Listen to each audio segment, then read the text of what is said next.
The frigid weather doesn't bother Mark Wyatt. He's outside most of the time. In fact, he has to be, even when the wind chill drops to minus 45. Wyatt lives in Nain, on the north coast of Labrador.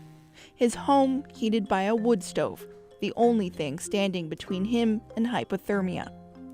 He sets out every few days to bring home firewood and hunt for meat, traveling a route that relies completely on the frozen sea.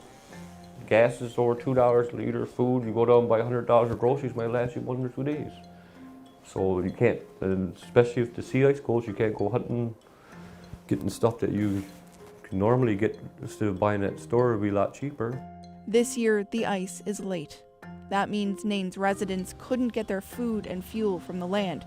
They were stuck here for 6 weeks longer than normal, dependent on imported groceries and furnace oil. It stretched this family's budget to its limit. There's been a high rise in costs, and it almost seems like since COVID too. It don't seem to be going down even in the summer times, and like the shelves are bare, and most of the stuff you see in the freezers is like pizzas and pizza pops and like just really fast food, and some of the meats that you buy, like the chicken and the hamburger meat and stuff, is sour. Nain has 2 grocery stores, but even the isolated north isn't immune to inflation. It's sticker shock after sticker shock. Since the summer, mid-summer, I've really noticed the prices go through the roof.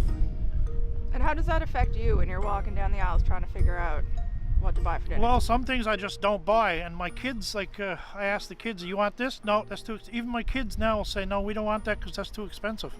Michael Earl and his wife both have good jobs, but it's barely enough to make ends meet.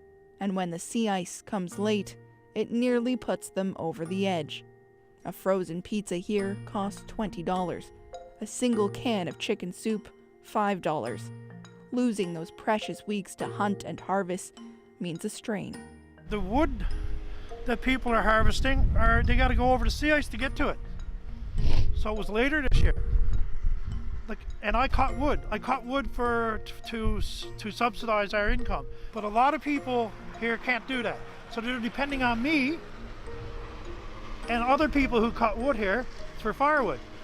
And then if we can't get to it, and they call us for wood, we have to say no because we don't have it.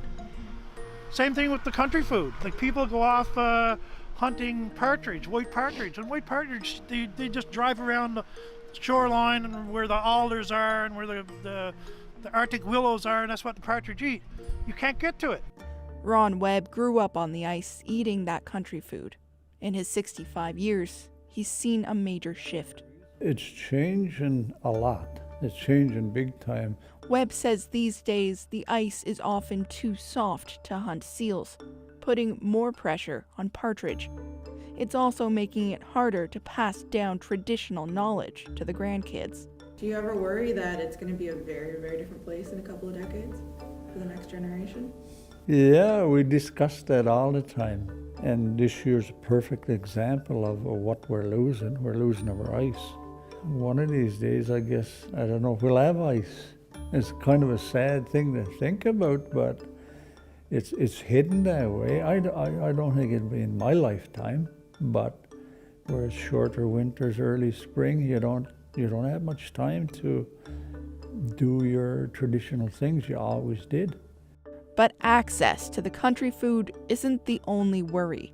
The food itself, Arctic char, seals, are vulnerable to a warming environment. This report recommends throwing money at the problem. It's not yet known, the authors say, how the rapid loss of sea ice will affect the food chains Inuit rely on. Back at the Allen Webb household, the family tucks in for supper, getting by, for now, on moose meat and fry bread. We're just making it paycheck to paycheck pretty much right now, and like just trying to bounce back from being on maternity leave, and it's crossed my mind to possibly move into a bigger place, but yet, the connection is here. Higher bills aren't the only cost. As the climate changes in Labrador, people here are paying with the loss of their culture, something they can't put a price on. Malone Mullen, CBC News, Nain.